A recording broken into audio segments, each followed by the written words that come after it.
The printed documentary proposal was folded so tightly inside my bridal clutch that the sharp paper edges dug right through the white silk and pressed deeply into my palm.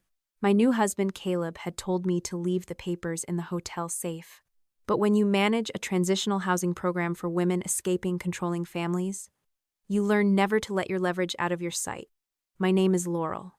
At 39 years old, I thought I had built a life completely safe from my parents. Then, the heavy oak doors of the Columbus Country Club ballroom swung open. A sudden rush of crisp, late September air cut through the warm smell of vanilla cake and roasted autumn vegetables. The clinking of champagne glasses stopped completely, replaced by a heavy, suffocating silence. 10 months ago, my mother Beverly walked into my wedding reception wearing an ankle-length black mourning dress. She did not look at the floral centerpieces or the guests, because her eyes locked directly onto me. My father Craig followed right behind her, carrying a tall black tripod that held a smartphone. The little red light on the screen was already glowing, which meant they were broadcasting live. I knew exactly what that phone was for. Since 2 days earlier, I had seen the script they wrote for this exact moment. I did not panic, and I certainly did not run. I just looked across the room at the venue manager and gave a tiny nod. Security was standing by in the hallway, but I needed to wait, because I needed my parents to speak first. The wedding band had been playing a soft jazz song, but the music died out when my mother marched straight to the stage. She snatched the microphone right out of the lead singer's hand. A loud screech of audio feedback echoed off the high ceiling, making several guests cover their ears and shrink back in their chairs. My mother stood at the center of the dance floor, holding the microphone close to her mouth. "We did not come here to celebrate," Beverly said.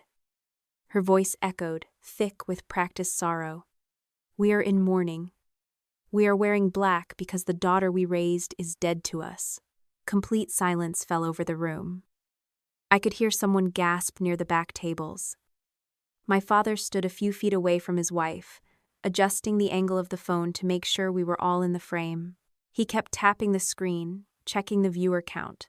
Some of the people staring at us were my wedding guests in the room, but I knew my aunts, uncles, and former neighbors were watching this from their living rooms back home. Caleb stepped forward. His jaw was tight, and I could feel the heat radiating from his arm. He wanted to take the microphone away from that woman. I grabbed his hand and squeezed his fingers hard, leaning in to whisper for him to wait. I needed my mother to say the words out loud. For years, she and my father had built a lucrative media channel on the story that addiction had permanently stolen their child.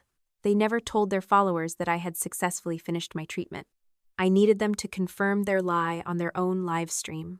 "Laurel is still lost to her disease," my mother told the camera, wiping a completely dry eye. "The girl standing there is deep in denial, and she is using this wedding to pretend she is fine. We had to come here and show the world the truth."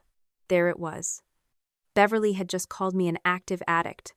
My own mother claimed the family had lost me, and the woman who raised me confirmed they were filming to show the world their version of the truth. Hearing those things in front of my friends felt like a physical blow to the chest. It hurt, but I held my ground. My father stepped into the camera frame next to his wife. He pointed an accusing finger at Caleb. "This man isolated our daughter from her real family," Craig said. His voice boomed through the ballroom without a microphone. "He is controlling her money and keeping her sick. We have tried everything to save her. If you want to help families like ours continue this fight, please click the donation link pinned at the bottom of this video." He just could not help himself. Craig turned an insult into a business transaction right in the middle of my wedding. He had brought a cash register to a funeral that he invented. I let go of my husband's hand and nodded. It was time. Caleb walked smoothly down the steps of the head table. He did not yell, and he did not look angry. The man I was about to spend my life with just walked up to my mother and calmly pulled the microphone from her grip. She was so shocked by his quiet confidence that she actually let it go. Caleb turned to the smartphone on the tripod, looking directly into the camera lens. "You came here to bury her reputation," Caleb said, his voice perfectly steady.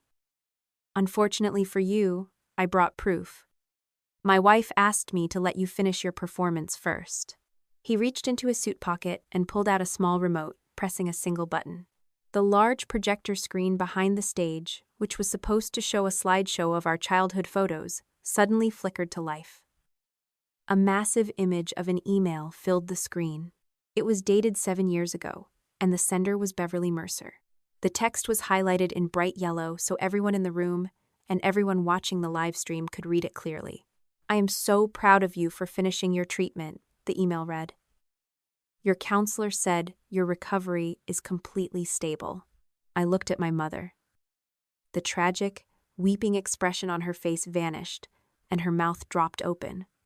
For 3 long seconds, she just stared at her own words, glowing on the wall. She lost her rhythm completely. She had expected me to scream and throw them out, but she had not expected me to bring receipts. My father reached for the tripod, his hands suddenly shaking. Caleb clicked the remote again. The email vanished, and a new document appeared on the screen. It was the title page of a documentary proposal, sent directly from my father's production company. Right below the bold title, a smaller subtitle was clearly visible to every single person watching. Final episode. It read, "The Wedding Confrontation." The projector light washed over my father's pale face in the ballroom. Seeing that email glowing on the screen dragged me straight back to the day my mother actually typed those words. To understand why my parents turned my wedding into a public spectacle, you have to look back 9 years. My life fractured during a heavy rainstorm on Interstate 70. A delivery truck swerved out of its lane, and my small car spun across the wet asphalt before slamming into a concrete barrier. A surgeon put 3 metal pins in my shoulder to hold the bone together. When the hospital discharged me, the nurses handed over a plastic orange bottle of prescription pain medication. At first, I followed the instructions perfectly. I took 1 pill every 6 hours. But the medication did more than numb my throbbing shoulder. The medicine made the constant noise in my head stop. Every worry about my career, my rent, and my future just dissolved into a warm, heavy fog. The descent happened quietly. I started taking a dose an hour early, then 2 hours early. When the bottle ran empty, I stood at the pharmacy counter and lied right to the pharmacist, claiming I had accidentally dropped the pills down the sink. The shame tasted like sour copper in the back of my throat, knowing I was slipping into something dangerous. I made a decision that saved my life. I found a local outpatient treatment program. Because my health insurance would not cover the full cost, I quietly transferred $3,000 out of a joint savings account I shared with my parents. I did not tell them what the money was for until the clinic officially admitted me. I was not a perfect victim. I made a terrible mistake, and I owned every piece of it. When I confessed the truth, my mother actually stepped up. Beverly drove me to my evening counseling sessions. The woman brought me herbal tea and held my hand in the cold waiting room. She also snapped pictures of me sitting in those uncomfortable plastic chairs, swearing they were just for our private family records. Craig handled the situation differently. My father carried a leather notebook to his Sunday church group, carefully writing down my daily struggles to share as prayer requests. The congregation gave him sympathetic pats on the shoulder. He drank up the attention like water in a desert. 7 years ago, I officially completed my treatment. My counselor signed my discharge papers. My mother sent that glowing email Caleb had just plastered across the ballroom wall. For exactly 1 week, we were a normal family celebrating a victory. Then my phone started vibrating nonstop with notifications. A friend from high school congratulated me on my bravery. A cousin I had not spoken to in years left a crying voicemail. Beverly had published a massive essay on her public social media page. The post detailed my entire private medical history. Right below the text sat a photograph of me looking exhausted and fragile on my first day of rehab. I called her immediately, my fingers gripping the phone so tight my knuckles turned white. I begged the woman to take the post down. Beverly sounded incredibly calm on the other end of the line. "Laurel, people need to hear this," my mother said. "Dozens of families have already messaged me saying our struggle gives them hope. You are being selfish by hiding your story."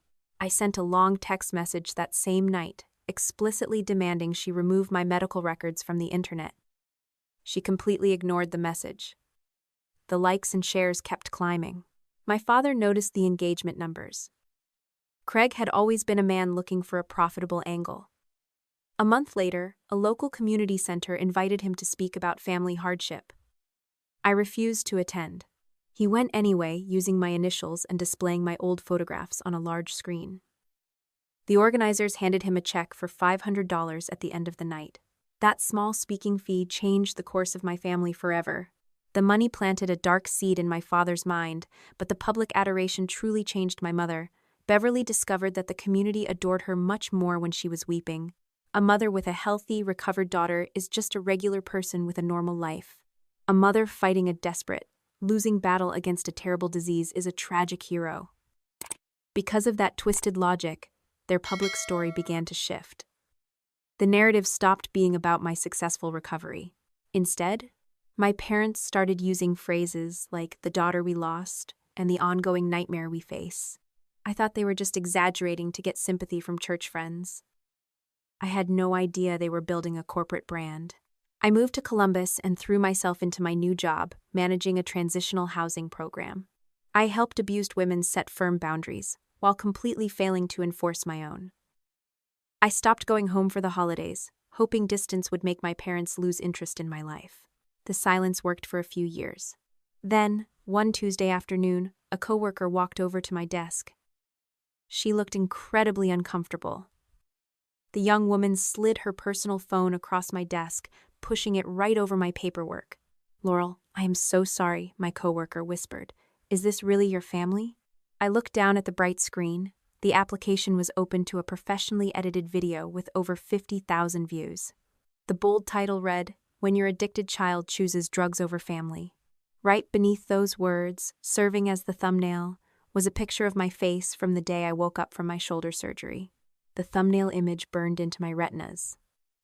Staring at my coworker's phone, looking at my own exhausted face, plastered under a sensational headline, something cold and sharp settled behind my ribs. I thanked my colleague, closed the application, and walked straight to the office printer. The time for polite requests had officially ended. That weekend, I drove 3 hours back to my childhood home. A thick stack of printed screenshots sat on the passenger seat, heavy with the weight of my stolen privacy. My parents were having coffee in the sunroom when I walked in without knocking. I tossed the paper stack onto the glass coffee table. The glossy pages slid across the surface, coming to a stop right next to my mother's teacup. "Take them down," I demanded, keeping my voice dangerously low. "Every single video, every post, right now." Beverly looked at the prints, and her eyes immediately filled with tears. The woman reached out, attempting to grab my hand. "We are trying to help people, Laurel," my mother whispered. "Dozens of mothers message me every week. Why are you so ashamed of your journey?" The sheer audacity made my chest tighten. I was so focused on my mother's crying performance that I did not realize my father had placed his phone face down on the table. The voice memo application was silently running. "You do not want a daughter," I said, my voice shaking with a decade of built-up resentment. "You want an audience." I turned around and walked out the door, believing I had finally drawn a hard line. 2 days later, a new audio clip appeared on their channel. Craig had cut the recording perfectly. His edited version only played the first half of my sentence, ending right after I said they did not want a daughter. Thousands of comments poured in. Strangers praised my parents for their unwavering strength and condemned me as a heartless, broken child abandoning her loving family. Arguing over the phone clearly played right into their hands, so I stopped calling. Instead, I shifted my approach. I opened a hidden folder on my computer. For months, I meticulously took screenshots of every new post, logged the upload dates, and tracked their edit histories. The digital trail clearly showed how they manipulated timelines and fabricated drama. I sent a formal email demanding the removal of my image, attaching a few pieces of my gathered evidence. My father ignored the message completely. The man knew a social worker in her late 20s could not afford a lawyer to fight a drawn-out civil case. He thought I was powerless. He was wrong about my power, but he was right about my bank account. I needed a new strategy, because staying in their orbit was slowly destroying my mind. The following Monday, I walked into a mobile carrier store and changed my phone number. I stopped driving home for Thanksgiving. When Christmas arrived, my mailbox remained empty, and I made sure my outgoing mail never included a return address. Guilt gnawed at the edges of my conscience during those quiet holiday evenings. Sometimes, I would pick up the phone, wondering if the woman who raised me had finally realized what she sacrificed. But the memory of that edited audio clip always stopped my fingers from dialing. I chose silence over being content for their business. Relocating to Columbus gave me a clean slate. I poured all my energy into my job at the transitional housing program. My days were spent helping abused women secure safe apartments and establish firm boundaries with controlling relatives. I was excellent at teaching other people how to protect themselves. Yet, I carried a massive flaw in my own armor. I never told my new friends or coworkers about my past. The addiction, the rehab, and the ongoing exploitation by my family remained locked in a mental vault. I thought silence was a shield, completely unaware that keeping secrets only builds walls around the people you actually want to let in. 2 years after moving, a mutual friend introduced me to Caleb Price. The man worked in commercial risk management, analyzing complex insurance claims with calm precision. We connected over a shared love for quiet Sunday mornings and bad diner coffee. When things got serious, I gave him a heavily sanitized version of my background. I simply told Caleb that my parents and I were not close, implying a natural drifting apart rather than a hostile estrangement. He accepted the vague explanation without pushing for painful details. Our relationship grew stronger over 3 years, and we moved into a small brick duplex near the city park. I truly believed the past was finally buried. Every time a shadow of guilt crept up, I pushed it down, convincing myself that protecting Caleb from my family drama was an act of love. I was wrong. The silence did not protect him at all. It just left him walking blindly into a minefield. A rainy Tuesday evening shattered my carefully constructed peace. I was standing in the kitchen, chopping vegetables for soup, when Caleb walked in from the living room. His footsteps sounded unusually heavy. He stopped beside the kitchen island and set his phone flat on the granite counter. The screen was brightly lit. It showed a familiar background of my parents' living room. Beverly was wiping her eyes, looking directly into the camera lens. "Our daughter is still alive," my mother wept through the small phone speaker. But addiction killed the woman she used to be. Caleb reached out and paused the video. He did not look angry. A deep, heavy hurt clouded his eyes. The kind of pain that comes from realizing someone you trust has been hiding a massive piece of their life. The man I loved looked down at the paused image of my weeping mother, and then he looked back up at me. "Is this about you?" Caleb asked quietly. The kitchen island felt like a witness stand. I looked down at Caleb's phone, staring at the paused video of my weeping mother, and a heavy silence settled over the room. Outside, rain drummed against the window glass, but inside our duplex, the air had gone completely still. I put down the vegetable knife. I wiped my hands on a dish towel, taking a slow, shallow breath. "Yes," I answered, keeping my voice incredibly steady. "That is my mother." The words tasted bitter, like old copper. I stood right there in the warm kitchen and laid out the ugliest parts of my history. I told the man I loved about the car crash, the orange pill bottles, and the early refills. I admitted the lies I told to get more medication, fully expecting him to reach for his car keys and walk out the front door. Caleb just listened. He leaned against the counter, his eyes never leaving my face. When I finally finished explaining the rehab clinic and my successful recovery, he pointed a finger at the glowing phone screen. "And this video?" Caleb asked quietly. "What is happening right now?" I turned around and walked down the short hallway to our home office. My footsteps sounded loud against the hardwood floor. Caleb followed right behind me. I opened my laptop, clicked into the encrypted hidden folder, and showed him exactly what my parents had been doing for the last few years. I laid out the screenshots, the edit histories, and the fabricated timelines. The silence in the small room stretched out until it felt suffocating. Caleb dragged a hand down his face. The tension radiating from his shoulders filled the space. He was furious, but not about the pills. The anger rolling off him stemmed directly from the fact that I had built a massive fortress to keep him out. "You really thought I would leave you over something that happened a decade ago," Caleb said, his voice carrying a sharp edge of genuine hurt. I crossed my arms, my defensive instincts flaring up. The room suddenly felt very cold. "It is my private life," I replied, lifting my chin. "I handled it. I removed myself from their house, and I built a new life."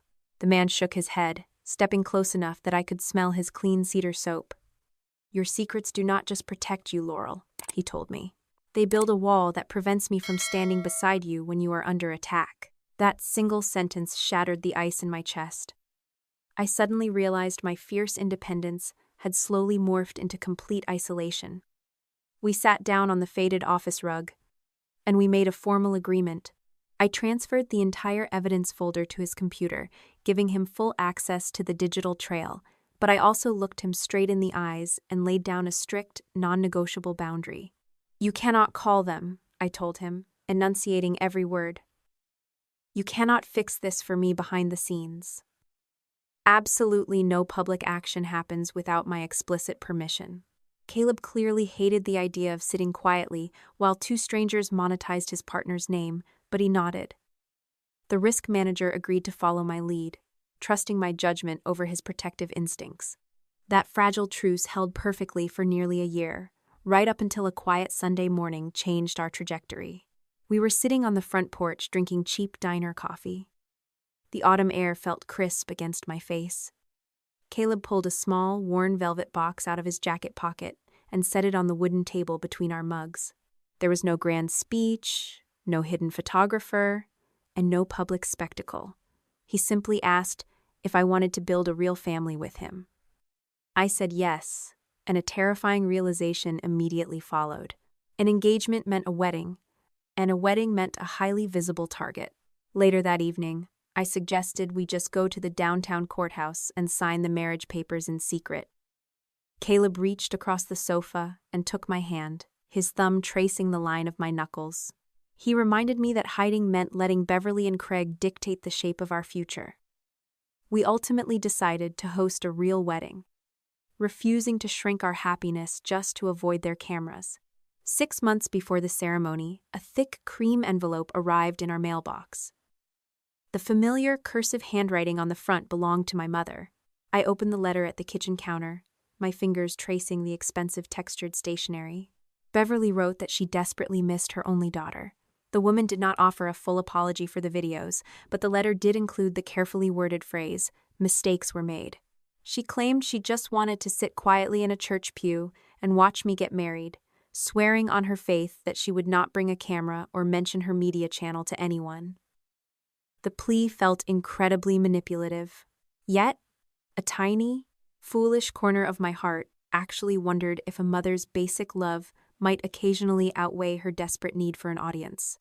I did not reply with a tearful phone call. I replied with a strict legal contract. My response laid out absolute conditions for their attendance. No live broadcasting, no speeches, and no media guests. I specifically forbade my parents from using my name or any photographs from the wedding venue on their platforms. To my immense surprise, Beverly and Craig signed the document and mailed it back without a single complaint. For 4 quiet months, I actually let myself believe we had found a tense but manageable peace. Then, August arrived. Exactly 2 months before the wedding date, a new email from my father landed in my inbox. Craig claimed he needed me to sign a standard media release form. His message called it a routine requirement for the professional photographer they wanted to hire to shoot a personal family album. The attached document looked exactly like a generic legal template. But my eyes caught a small, densely packed block of text buried at the very bottom of the second page. The fine print explicitly granted his production company the permanent right to use my image and likeness in future documentary and educational content. The thick paper of the media release felt heavy and wrong in my hands. Taking a heavy black marker from my desk drawer, I drew a thick, dark line straight through the documentary clause at the bottom of the page. The ink bled completely through the back of the sheet. I placed the altered document in a mushy envelope and mailed it directly back to my father's production company. Craig called exactly 2 days later. That is just standard legal language for any photographer, he insisted, his voice dripping with forced patience. The older man spoke to me like I was a confused child refusing to eat her vegetables. I refused to back down. I need a written confirmation that my image will not appear in any commercial project, I replied, keeping my tone perfectly flat. Otherwise, the invitation is officially revoked. We reached a tense standoff, which eventually led to a reconciliation dinner at a quiet Italian restaurant downtown later that week. The smell of roasted garlic and warm bread hung heavily in the air. My mother behaved perfectly during the appetizer course. The woman ordered sparkling water, smiled gently, and asked polite questions about my floral arrangements. But my father spent the entire meal interrogating me about the venue logistics. The official wedding invitations already listed the name and address of the country club, which gave them the basic location.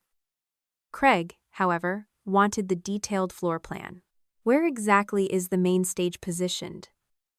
The older man asked, cutting into his chicken parmesan. And what time do the vendors have access to the loading doors? I took a slow sip of my wine, keeping my expression entirely blank. The venue manager handles all of those logistics, I told him. Caleb shifted in his leather booth seat, his leg pressing warmly against mine under the table. On the drive home, my fiancé pointed out the obvious truth. Your father did not ask a single question about how you were feeling, or where we were going for our honeymoon, Caleb noted, keeping his eyes fixed on the wet road. He was entirely focused on lighting angles, room layout, and technical access. The pressure campaign started a few days after that dinner. An aunt from my mother's side called to remind me how incredibly grateful I should be for this olive branch. Her voice crackled through the phone speaker, full of self-righteous judgment. Another distant relative actually left a voicemail, suggesting Caleb was controlling my schedule, isolating me from the people who raised me. I did not waste my breath arguing with people who only knew half the story. I simply drafted a clear list of boundaries regarding privacy at the ceremony and emailed the document to every single family member on the guest list. My parents retaliated through their audience. A new video appeared on their main channel the very next morning. Beverly sat in her usual armchair, wearing a pastel cardigan and looking fragile, but hopeful. We may finally see our daughter again soon, she told the camera, clasping her hands together over her chest. She never mentioned my name or the wedding directly, but the implications were incredibly loud. I scrolled through the comment section on my laptop. Strangers were encouraging my parents to demand a public apology from their wayward child. Several viewers actually suggested staging a confrontation to force a family breakthrough. Craig left every single hostile comment visible on the page, letting the digital mob build momentum. The escalating digital aggression forced my hand. I walked into a sleek downtown office building and hired an attorney specializing in privacy and defamation. The legal team immediately drafted a formal cease and desist letter, demanding my parents refrain from filming or exploiting the wedding event. They also issued a strict preservation notice, legally requiring the production company to save all internal communications and video drafts. My lawyer warned me that a full lawsuit right now would consume the entire wedding week, dragging us into a courtroom instead of a chapel. We needed concrete evidence of a new violation, not just suspicious questions over a dinner table. That concrete proof almost arrived the following Tuesday. My office phone rang while I was organizing housing files. The country club manager sounded incredibly confused on the other end of the line. Laurel, someone just called asking about the service elevators and broadcast equipment placement, the manager explained, his voice tight with concern. The caller claimed to be part of your family media team, but they are not on the approved vendor list you gave me. I felt a cold knot form in my stomach. When I confronted Craig through a text message, he completely denied knowing anything about the phone call, claiming a zealous fan must have figured out the venue. I immediately called the country club back. I ordered them to lock down all technical access points and hire extra security guards for the entrance doors. We established a strict rule for the weekend. Guests could bring their personal cell phones, but absolutely no unregistered professional broadcasting equipment was allowed inside the building. We had successfully secured the physical perimeter, but the real threat came through a digital side door. Exactly 2 days before the ceremony, a notification popped up on my computer monitor. An email had arrived in my public work inbox, the address listed openly on my housing program's website. The message contained no attachments, just a single paragraph of text and an office phone number. "My name is Tessa Cole," the message read. "I work on your parents' documentary. Please have your attorney verify my identity. You need to see the final episode plan before Saturday." The glowing computer screen held Tessa Cole's message for exactly 10 seconds before my finger clicked the forward button. Sending a direct reply felt entirely too dangerous, so the email went straight to my legal team. My attorney received strict instructions to verify the sender's identity and employment status. 3 anxious hours passed, dragging by at an agonizing pace, leaving me pacing the length of my office. Finally, the lawyer called back, confirming that the phone number belonged to a legitimate desk inside my father's production company. Tessa possessed authorized access to the project files as part of her daily job, making her a legal whistleblower rather than a rogue hacker. A secure, encrypted digital link arrived in my inbox shortly after sunset. Caleb stood right behind my desk chair, his hand resting heavy and warm on my shoulder as the first document loaded. The bright white title page of a pitch deck filled the monitor. Right below my parents' channel logo, bold black letters spelled out the words, "Final Episode, The Wedding Confrontation." A detailed shooting script followed on the next page, explicitly describing my mother walking into the reception wearing a black mourning dress. The emotional peak of their planned scene rested on a single, devastating line of dialogue.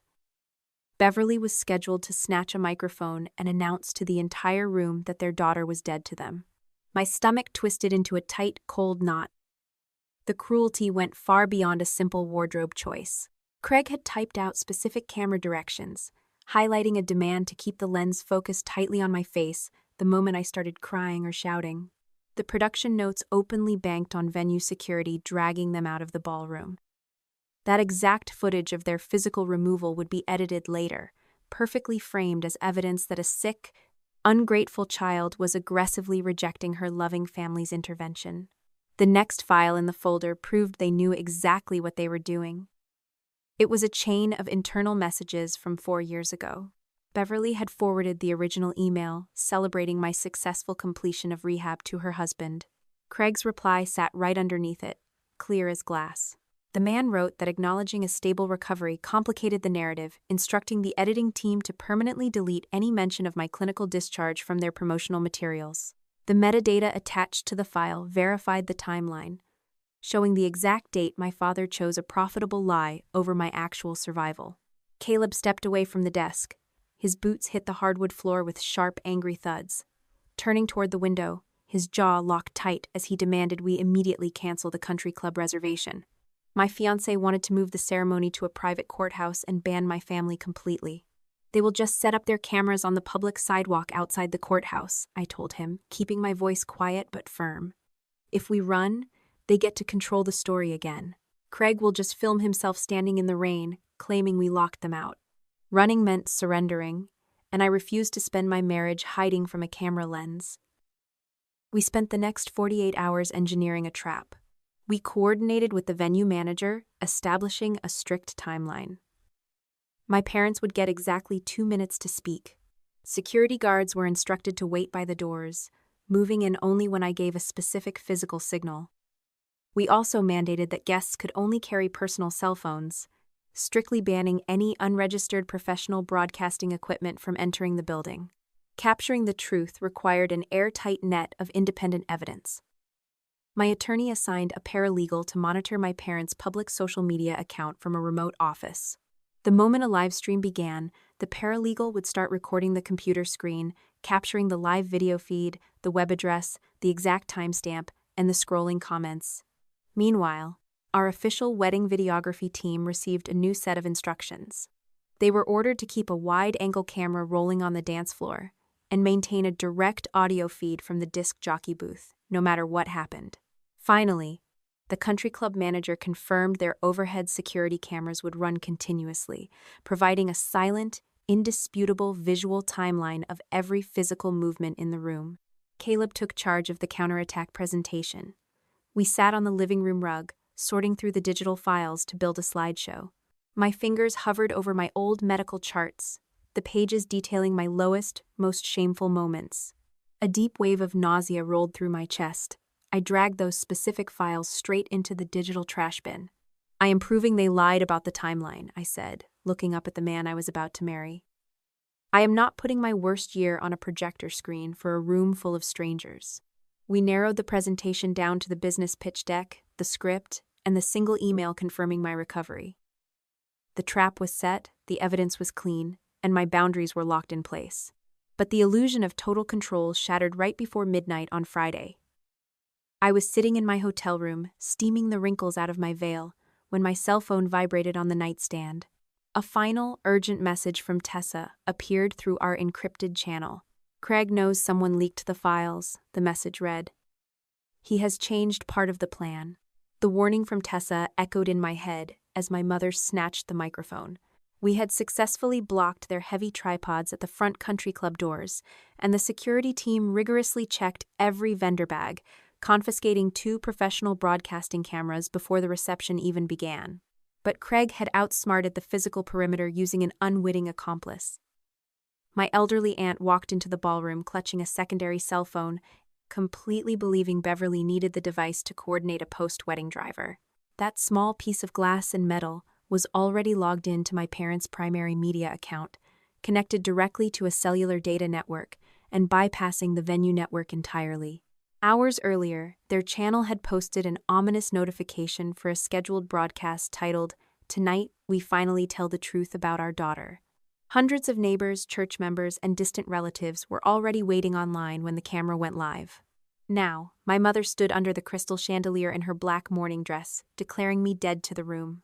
Her weeping performance matched the stolen script perfectly, right up until my father stepped into the frame.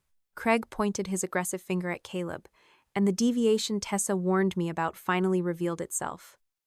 Instead of merely pushing the addiction narrative, my father launched a brand new attack. He loudly accused my new husband of financial exploitation, claiming Caleb had isolated me to drain my bank accounts. This fresh lie was completely unscripted, designed to destroy both of us in one swift motion before the security guards could react. A sharp sting of panic hit my chest, but I caught Caleb's eye across the dance floor. Giving him 2 quick nods, I signaled my husband to abandon the planned medical evidence slides and jump straight to the financial documents. Caleb moved with quiet purpose, stepping up to take the microphone from my mother's hand. Pressing a small remote, he brought the ballroom wall to life with my mother's old email celebrating my stable recovery. Craig immediately sputtered, waving a frantic hand at the projection and shouting that the document was a fabricated lie. My husband did not argue, because the evidence spoke louder than any shouting match. He simply clicked the remote again. The pitch deck for the documentary appeared on the wall, displaying the bold letters calling me an active addict. Before my father could shout another denial, the slide transitioned to a complicated email chain. The message displayed Craig's exact digital address, complete with a timestamp, and the metadata proving he had deliberately ordered his editing team to erase any mention of my successful rehabilitation. The silence in the room shifted from shock to deep, uncomfortable tension, planting a seed that was about to break the internet. While the wedding guests stared at the wall, a completely different kind of chaos erupted online. Our paralegal was safely sitting in a downtown Columbus office, recording every second of the live video feed alongside the scrolling chat. The digital comments, which had started with sympathetic prayers, suddenly fractured into confusion and anger. A woman from my parents' street typed a furious message in all capital letters, demanding answers because Beverly had just told the neighborhood watch group that I was actively refusing treatment. The bright projector light exposed the truth, and the unified front of my parents crumbled in real time. Panic stripped away my mother's tragic facade, causing her to point a shaking finger directly at her husband. She cried into the microphone that Craig was the one turning our family pain into a ruthless business. My father immediately fired back, his face flushing dark red as he shouted that the funeral dress and the dead daughter line were entirely her ideas. Standing right there in front of a live camera, they accidentally confirmed everything. The 2 people who raised me admitted to knowing the script, staging the confrontation, and exploiting the event for views. Their desperate attempts to dodge blame merely cemented their guilt into the venue security footage and our official wedding video audio track. Stepping forward, I gently took the microphone from Caleb's hand. The cold metal grounded me in reality. "You were warned," I told the two strangers standing on my dance floor. "You knew the truth, and you chose the version that paid better." Looking past them, I locked eyes with the head of security near the double doors and gave one final nod. 3 men in dark suits immediately moved in, firmly guiding my parents away from the stage. Giving Beverly no more time to cry, and refusing to let Craig spout another excuse, I turned my back on them. Facing my stunned wedding guests, I forced a small, polite smile. "They have taken enough of this day," I said, signaling the band to start the music again. Just as the jazz singer nervously stepped back to the microphone, a heavy vibration shuddered against my thigh. I pulled my phone from a hidden pocket in my silk skirt. The screen was completely filled with frantic notifications. A text message from the aunt who had unknowingly smuggled the camera phone sat at the very top. "Every relative is watching," she wrote, "and so is your parents' entire neighborhood." Right beneath that warning, another message arrived from my attorney. "Do not let them delete anything. The live stream just changed the entire case." The jazz band stumbled back into a rhythm, and the heavy ballroom doors clicked shut behind my parents. A collective exhale moved through the room, rustling the silk dresses and shifting the velvet chairs. Caleb wrapped his arm around my waist, pulling me firmly onto the center of the hardwood floor for our first dance. The song was not perfect, and my pulse was still hammering against my collarbone, but the moment belonged entirely to us. A few older guests approached our table later that evening. I accepted their words with a simple nod, refusing to turn my wedding reception into a press conference. The real aftermath began unfolding on a glowing screen inside our hotel suite at 2 a.m. My phone buzzed relentlessly against the wooden nightstand. Unlocking the device revealed a flood of messages from the extended family. Some cousins offered immediate support, while an older aunt scolded me for airing private family matters in public, completely ignoring the fact that my parents had brought the camera. Another message contained a screenshot of the main family group chat. The image showed dozens of relatives reacting to the live broadcast in real time, watching the entire confrontation unfold. At the very bottom of the captured image, a small notification indicated that the uncle, who had always loudly defended my father, simply left the conversation without typing a single word. By the time room service delivered coffee the next morning, the social collapse had already spread beyond our family tree. Caleb read the local news updates aloud while sitting on the edge of the hotel bed. 2 news vans were currently parked on the street outside my childhood home. Neighbors who had previously attended Beverly's charity events recognized the scam and began demanding accountability in community forums. A member of my mother's church council sent me a quiet email, confirming the congregation had temporarily suspended Beverly from her leadership role in the family support program. Less than an hour later, a downtown business association officially canceled my father's upcoming speaking engagement. The walls were closing in on their carefully constructed empire, but cornered animals always bite back, and my parents were no exception. Craig launched his counteroffensive right before noon. My father posted a typed statement across all their social platforms, aggressively claiming the documents projected at the wedding were stolen and maliciously altered. Beverly followed up immediately with a tearful video recorded in her kitchen. The older woman sobbed into the lens, declaring that her own daughter had orchestrated a cruel ambush to destroy a ministry built on love. Their loyal followers flooded the comment section, demanding justice for the heartbroken parents. They thought they could spin the narrative one last time, relying on the fact that internet audiences have incredibly short memories. But the two of them had no idea about the invisible net slowly tightening around their operation. My parents did not know our paralegal had captured a flawless screen recording of their entire public broadcast, complete with the web address and the live viewer comments. They were completely unaware that the wedding videographers possessed pristine, high-definition footage with direct audio feeds. Furthermore, the country club manager had already locked away the overhead security recordings, permanently preserving a silent, unbiased timeline of every physical movement in that ballroom. The pressure to defend myself online felt incredibly heavy, and my fingers hovered over the keyboard several times that afternoon. Caleb gently pulled the laptop away, reminding me that engaging in a digital shouting match would only give their channel more profitable traffic. We chose strategic silence instead. Our attorney released a single brief statement to the press, confirming the fraudulent documents would be handled strictly through the proper legal channels. I sent a private message to my wedding guests, asking everyone to refrain from sharing any of the specific medical timelines or personal photographs online. While the internet raged, the legal machinery quietly hummed to life. My lawyer spent Monday morning firing off official preservation letters to every party involved in the broadcast. Formal documents landed on my parents' doorstep, the social media platform headquarters, and the independent production company offices. The legal notices carried severe penalties for destroying any data related to the event. Tessa confirmed through our encrypted channel that the original pitch decks and internal emails remained safely backed up on her employer's servers. The paralegal locked the screen recording into a secure digital vault, while the videography team handed over their master files directly to the law firm. The legal team uncovered a massive structural crack in my father's business deals late that afternoon. The documentary producers not only suspended the upcoming film project, but their corporate lawyers contacted our office with a terrifying revelation. To secure his initial funding, Craig had submitted a written guarantee, explicitly promising that I had given full legal consent to appear in the final episode.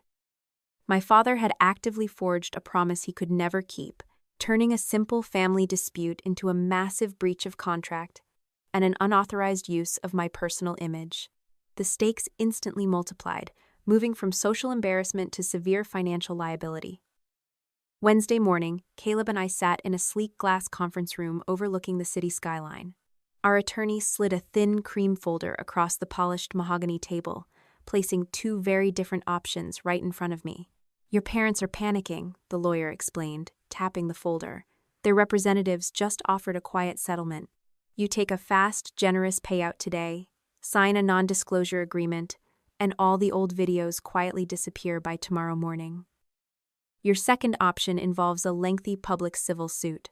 It will cost months of your life, but we can force them to issue a formal correction on their own platform." The fast money offered an immediate escape hatch, a chance to simply walk away and never think about their media channel again. My husband reached under the table, his warm hand resting on my knee, waiting for my decision. I stared at the settlement offer for a long time, remembering the thousands of strangers who had believed the worst things about me for years. Closing the folder, I pushed the documents back across the polished wood. "I do not want hush money," I said, my voice perfectly steady in the quiet room. "I want the lie corrected exactly where they sold it." The months following that conference room meeting stretched into a long, grueling test of endurance. Choosing the public path meant dragging a family war through the formal machinery of the civil court system. My attorney filed comprehensive complaints centered on intentional infliction of emotional distress, defamation, and the unauthorized commercial exploitation of my name and likeness. We did not expect an immediate victory, and the legal process moved at a glacial, exhausting pace. Every few weeks brought a new round of depositions, document reviews, and motions filed by my father defense team. Financial transparency arrived piece by piece through court-ordered discovery, painting a devastating picture of my parents' digital empire. Bank statements and platform analytics exposed the true scale of the cash flow generated by their carefully cultivated tragedy. Advertising revenue, speaking fees, and direct fan donations had funneled hundreds of thousands of dollars into a joint account over the years. Forensic accountants discovered that a substantial portion of those charitable donations, intended to support grieving families, had instead been siphoned off to fund their personal lifestyle and production expenses. The corporate scaffolding supporting their brand began collapsing from the top down. Two major corporate sponsors, horrified by the wedding livestream revelations and the pending litigation, abruptly terminated their contracts. The independent production company holding the documentary rights officially canceled the project, demanding the immediate return of a hefty financial advance. Meanwhile, the online video platform suspended monetization across all their channels, freezing their primary income stream while compliance investigators reviewed the fraud allegations. Social consequences bled rapidly into their physical neighborhood in Columbus. Reporters and curious bloggers occasionally parked their cars near my parents' house, flashing cameras whenever the garage door opened. Longtime neighbors who had generously donated to their online fundraisers quietly distanced themselves, realizing they had been manipulated. a community town hall meeting was organized by local church members, demanding a transparent accounting of all charitable funds collected under the guise of family advocacy. Beverly found herself completely stripped of her committee positions, while Craig saw his small media consulting business dry up overnight. Living under the same roof quickly turned my parents against each other as the pressure mounted. Beverly cornered her lawyer during a joint phone call, weeping hysterically and blaming Craig for taking the monetization scheme too far. My father fired back through his own legal counsel, releasing a series of internal emails proving my mother had personally written every dramatic script and emotionally charged caption. Their marriage fractured along the fault lines of self-preservation, transforming their home into a cold battleground where they communicated exclusively through warring legal teams. The emotional toll of the ongoing litigation weighed heavily on my own shoulders as well. Preparing for my deposition required sitting in a small conference room for hours, forcing me to recount the darkest days of my past addiction to strangers in formal suits. My professional reputation faced subtle whispers when an anonymous packet containing old medical records was anonymously mailed to the administrative offices of my housing program.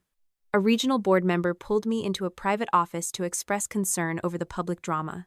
I calmly placed my clean discharge records and my current certification documents on the desk, looking her straight in the eyes.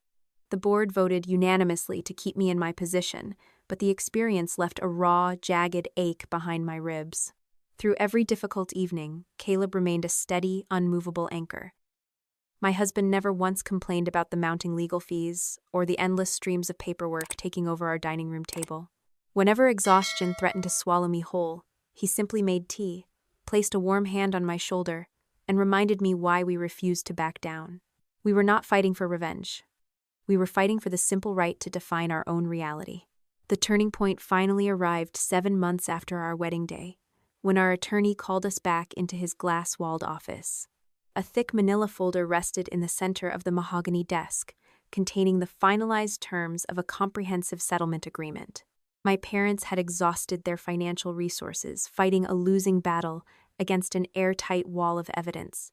Their production company was liquidated, their primary savings accounts were drained to cover legal fees, and they were forced to list their large suburban home on the market to satisfy impending restitution claims.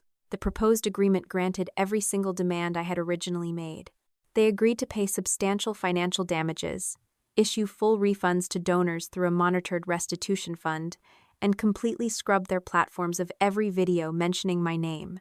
But as my eyes scanned down to the final paragraph, a familiar roadblock appeared in bold print. My father was willing to sign away the money and the channel, but a stubborn clause at the bottom explicitly stated they refused one specific demand. They were willing to post a written statement drafted by our lawyers, but they absolutely refused to turn on a camera and read a public retraction in their own voices. I looked up from the papers, meeting my attorney's steady gaze across the polished wood. They will pay the damages and close the channels, the lawyer said carefully, leaning back in his leather chair. They just draw the line at filming themselves apologizing. I closed the manila folder with a soft, decisive thud. Standing up from the table, I smoothed down my skirt and looked toward the doorway where Caleb was already waiting with my coat. Then we keep going, I said. Their refusal to read a retraction on camera ended the settlement negotiations that afternoon. My attorney formally rejected the partial agreement and continued preparing the case for trial. Over the next 3 weeks, both sides exchanged final witness lists, organized financial records, and identified the internal emails that would be presented in open court. My parents' attorneys made several attempts to revive the settlement without the recorded correction, but I refused each one. 4 days before the scheduled trial, Beverly and Craig attended a final settlement conference with their separate legal teams. By then, they understood that the bank statements, documentary contracts, wedding footage, and unedited email chains would become part of a public court record if the trial went forward. Their remaining sponsors were gone, their legal expenses were still rising, and neither of them wanted to testify under oath about who had created the false story. That evening, their attorneys submitted a revised agreement accepting every original term. Beverly and Craig finally agreed to record the full correction without editing, conditions, or additional commentary. They did not surrender because they had suddenly developed a conscience. They surrendered because the trial was only days away, and the evidence had left them nowhere else to hide.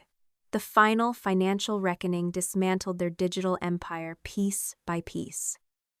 The documentary project was canceled permanently, and their primary media channel lost its monetization privileges forever. The remaining corporate advances and a large portion of their past earnings had to be repaid through a court-supervised restitution fund. To cover the mounting legal fees, court-ordered damages, and the massive debt, Beverly and Craig were forced to put their large suburban home on the market. A sleek moving truck appeared in their driveway during a chilly morning. While neighbors watched from behind closed curtains and refused to offer a helping hand, Craig also lost control of his small media consulting firm, liquidating his business assets to satisfy the final monetary judgments. Social isolation arrived just as swiftly as the financial ruin. The extended family members who had watched the wedding live stream no longer bought into the narrative that I had staged a cruel ambush against my parents. The local church community formally requested that Beverly step down from her leadership position, stripping her of the weekly public spotlight she cherished so deeply.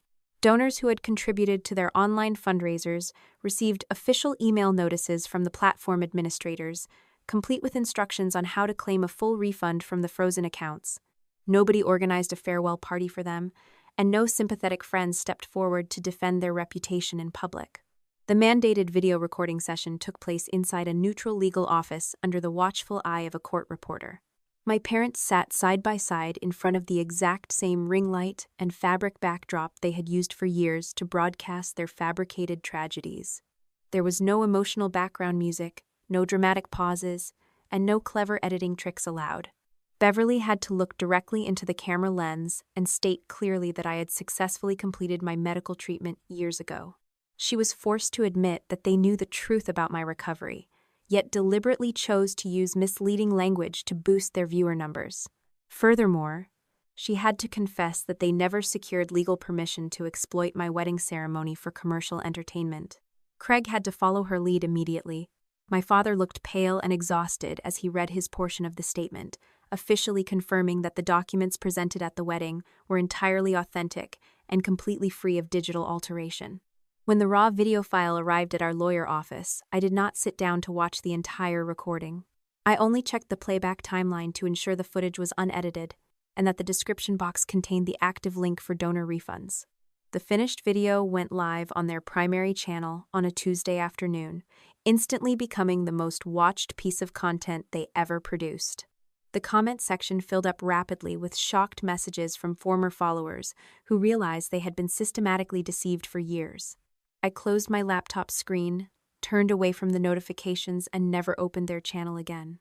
The final desperate attempt at reconciliation arrived through the mail a week after the video was posted. Beverly sent a handwritten letter to my office, begging for a private meeting so we could record one final family conversation behind closed doors.